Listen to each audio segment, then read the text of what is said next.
Okay, welcome back, guys. So I want to talk to you guys about why letting go will make you fearless. We need to begin with understanding a quick little quip about what fear really is. I'm going to read it to you, and again, check out Letting Go by David Hawkins. The link for the book will actually be in the description. Just highlight it and plug it into your browser. So, fear. This energy sees danger, which is everywhere. It is avoidant, defensive, preoccupied with security, possessive of others, jealous, restless, anxious, and vigilant. There's an entire chapter on this. And the reason why we're going to focus on fear because you first have to understand what it is. Many of you are dealing with fear. Many of you don't know how to deal with fear or even really what it looks like. You're seeing the actual result of that fear. You're seeing what it comes, but the overall thing is you're dealing with fear, and then you're going to see what those branching emotions are going to be, right? So if you're a possessive person, you're fearful that they're going to leave you or whatever the case is. So if you're fearful they're going to leave you all the time, then you're never going to be fully free to let them express, or you're never going to be fully free to express to them. So it's going to be really difficult for you to have a real relationship, right? The many faces of fear are familiar to us all. We have felt free-floating anxiety and panic. We have been paralyzed and frozen by fear. That's what fear does to you guys. So it makes you paralyzed and fearful to make a mistake. See, I see guys do this during a breakup all the time. What they'll do is they'll say, hey, Kyle, I don't want to make a mistake. I don't want to screw up. So like, what do I say? How do I say it? What do I do? What do I do? See, when you become fearless and you don't care about the outcomes anymore, sorry, I had to adjust my light. So when you don't worry so much about the outcome anymore, you're free to be who you really are. And especially if that person that you actually are is a person that likes to work on yourself, right? A very high value person, a top shelf person, as they like to say in the red pill community, right? So we want to focus on not letting fear paralyze you, because And that comes with the awareness of knowing that no matter what you do, you're going to be okay. That pain is what you're avoiding. The hurt is what you're avoiding. And when you embrace that pain and you face it head on, that is when you become truly free. So right now I'm helping a student make YouTube videos. And this person was afraid to put themselves on camera just like this, because they're afraid of what people are going to say. They're afraid of what people think. They're afraid of the consequences. Funny enough, I told this person, I said, look, when you upload, people aren't going to see you really at first anyway, because the way Google and YouTube work, it takes a while for anybody to actually see you. That's number one. Number two, you are actually going to be helping people. And like 95% or higher are going to actually like you. They're not going to be mean to you. They're going to say, hey, keep going, bro, or keep going, girl, whoever, right? It's just those small percentage of people that have issues with fear themselves because they wish that they could be like you. Have the balls to go in front of people and express yourself. Anyway, worries are chronic fears. How many people do you guys know that are worrywarts, worrying about everything? Fear is what our world is dealing with right now, and that comes through our MSM. Mainstream media. MSM does mean that, but I'm so used to saying this within my inner circle of friends, MSM, mainstream media. So just so you guys understand what that means. Paranoia is its extreme. In milder forms of fear, we are merely uneasy. When it is more severe, we become scared, cautious, blocked, tense, shy, speechless, superstitious, defensive, distrustful, threatened, insecure, dreading, suspicious, timid, trapped, guilty, and full of stage fright. Let's look at one of those words. Defensive. No, let's look at a few of those words. Defensive, distrustful. What's the word? Where was it? Blocked, insecure. What did I tell you about? So anybody who watches my videos, right? You guys have to know that most breakups, right, are coming from two reasons why.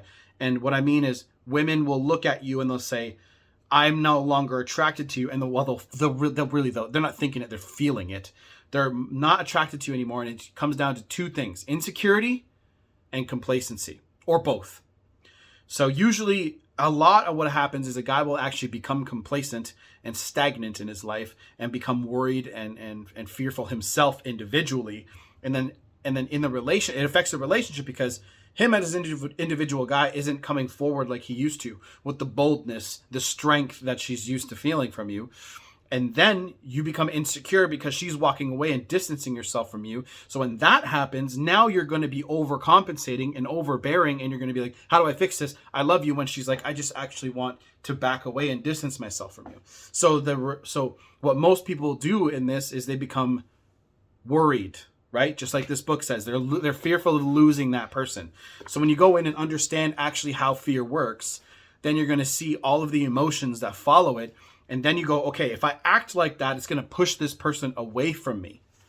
And that's what happens in almost every single breakup, okay? There is fear of pain and suffering, fear of living, fear of loving, fear of closeness, fear of rejection, fear of failure, fear of God, fear of hell, fear of damnation, fear of poverty, fear of ridicule, fear of criticism, fear of being trapped, fear of inadequacy. So fear of being trapped is something that a lot of women deal with because they don't want to be with that one guy that they were with that made them feel trapped because that one guy was dealing with fear himself. Fear of inadequacy is a big one that men are dealing with today because you're actually seeing what top shelf men look like. And you're like, I can't be that. I can't be 6'4". I can't be chiseled full of muscle, which you actually can be, right? Yes, you can't change your height.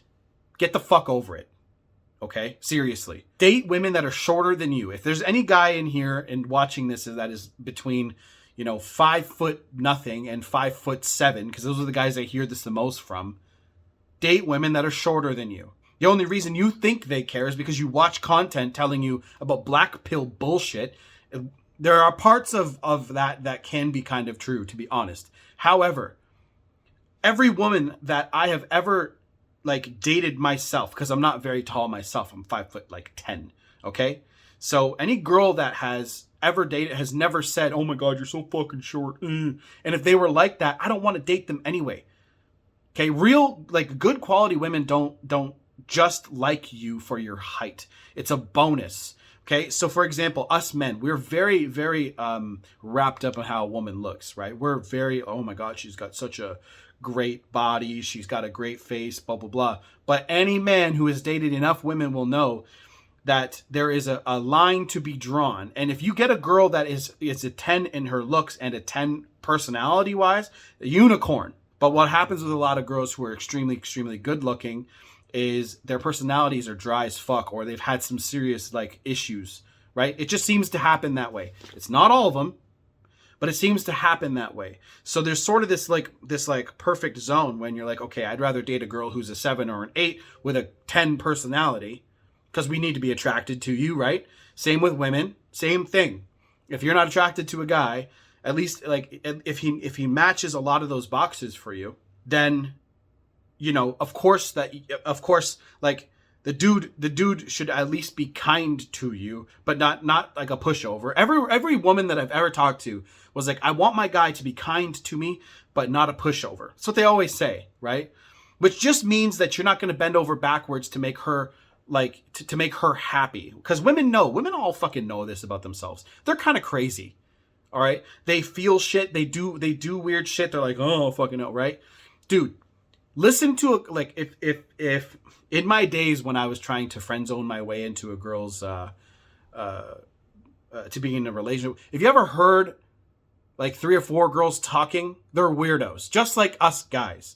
Bro, anybody who's watching this, guys and girls are very similar in certain ways. We're not the same, and we shouldn't be the same, but we're very similar in certain ways when you actually pick us apart and put us in our groups and shit like that. I hope you guys understand that. Yeah, we're different physiologically. I know that. I know there's going to be somebody in the fucking comments that is so brain dead and so that wants to just open their mouth without even trying to understand what the fuck I'm saying.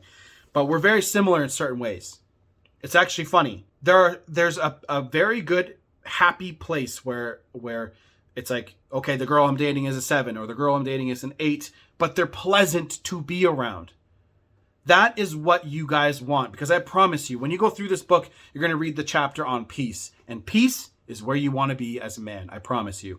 And I know a lot of guys are going to be like, yeah, you know what, peace is great, because that place is when you're not worried about anything. You're chilling. Your woman's cool. She's coming at you. She's like, hey babe, how you doing? And she actually cares about bringing you food or whatever it is that you care about, right? We all love it when our women bring us food, right?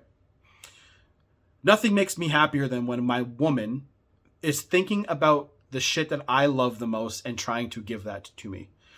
That makes me want to do everything for you as a woman, right? And that's what my girl does, right? That is who you want to marry at the end of the day. Somebody who cares about the shit that you like and tries to give that to you without their own viewpoint on it. A lot of people will try to change, like, oh, I don't like when my man plays video games. Well, I can get that if your man is not crushing other areas of life, ladies. I get that part. Because if all your man is doing is playing video games and he's a fucking loser, doesn't make any money, that I understand. But if your man's bringing home money, taking care of you, making sure you're good, making sure your kids are good, and he plays games with his boys at the end of the day, what the fuck is wrong with that? Nothing, right? You just associate that with laziness. And if he's a good dude taking care of business, what's the problem? But see, we have this rhetoric and narrative going on in our head that things should be a certain way, because really all human beings do is they regurgitate shit they've heard from somebody else. So that's why I want you guys to read this shit and form opinions. Even this book is written by someone else. He's dead, but right? But these things are from people who tried to diagnose human behavior and understand us. So apply this material and see if it works for yourself. That's all you can do as a human being at the end of the day, right? You cannot be living in fear all the time. Fear of inadequacy. When you're dealing with fear of inadequacy as a man, you're not, like, a lot of guys will do this. They'll have fear of inadequacy inside their heart.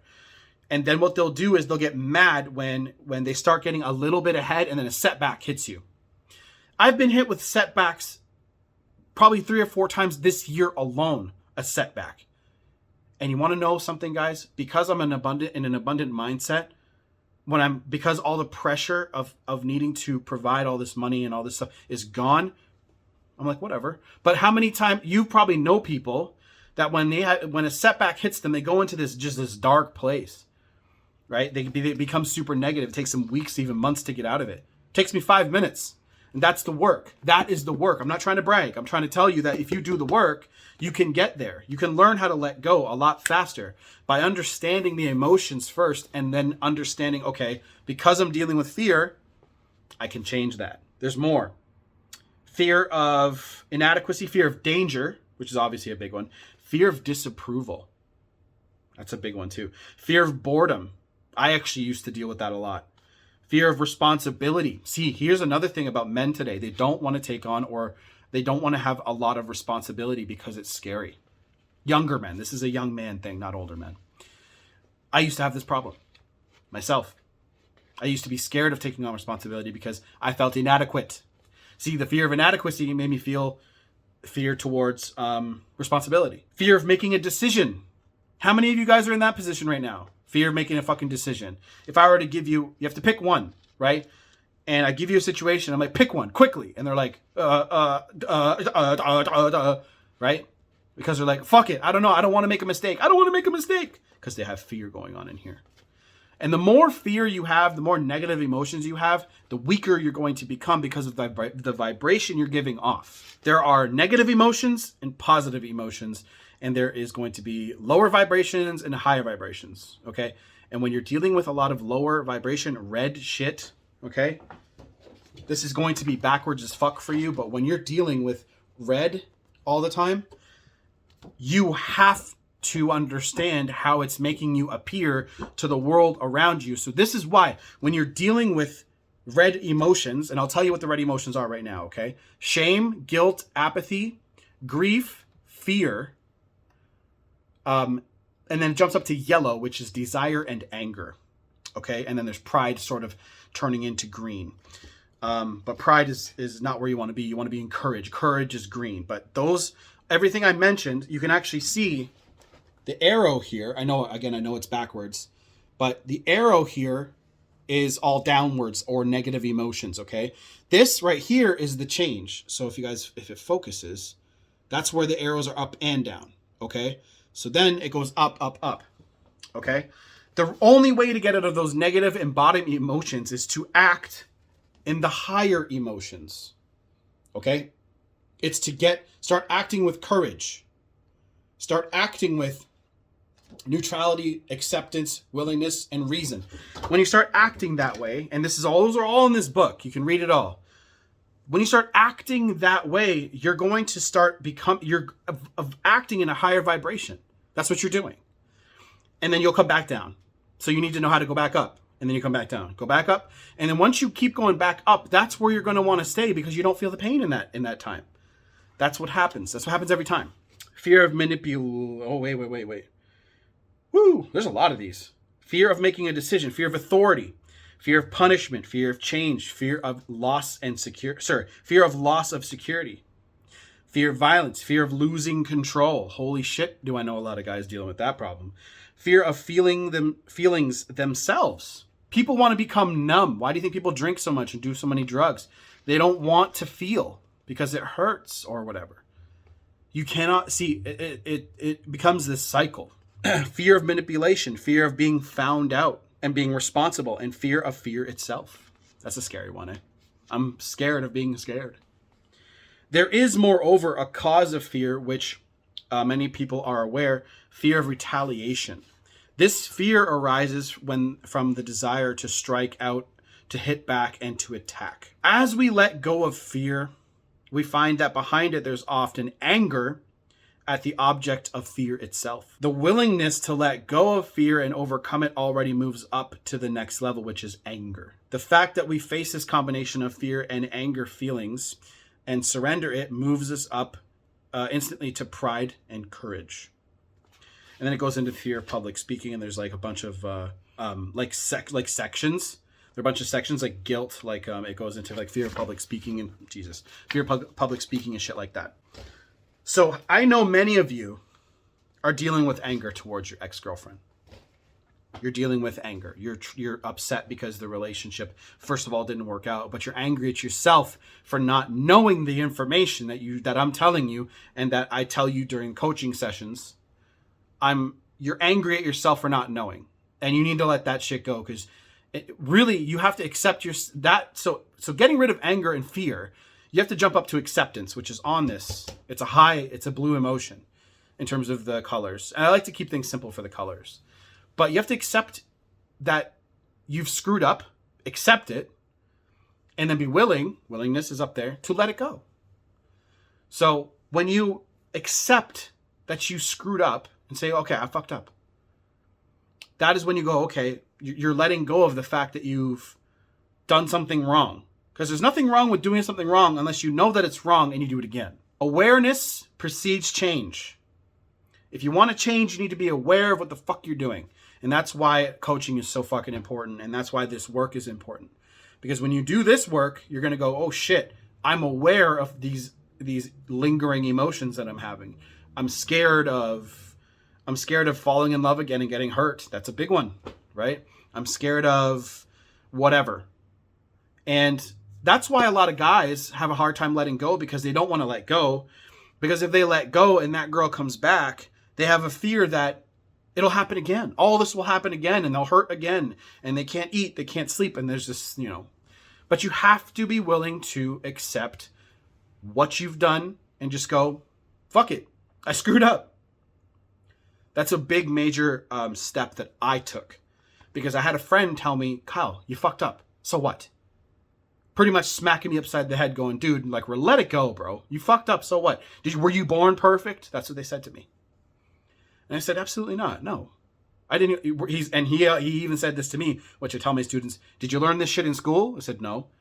Right? Of course not. Did you have both parents in your life that taught you how to love well and how to not manipulate, but when you're going through something, how to let it go and let go of fear and see fear for what it is? No. Then what are you mad about? What are you upset about? That's what he said to me. And I was like, you know what? That's true. And that was the beginning, right? Even though that was a revelation for me, I was like, okay, I never really forgot that. And a lot of my students do forget that. And I'll have to repeat it. Okay. Did you know this information? And they go, no. I'm like, okay, why are you mad at yourself then? Because you lost something? Well, now it's time to learn.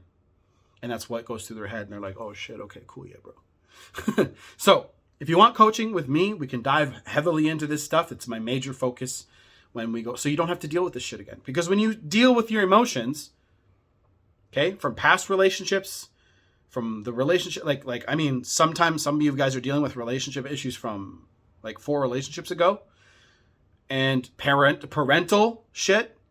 When you let go of all that stuff, your current reality will be 10 times easier, because you're like, okay, I can start making money online. I can start having great relationships with women, and for women with men, right? You can start focusing on things that matter and being happy. There's no way you can be happy when you're stuck in the red.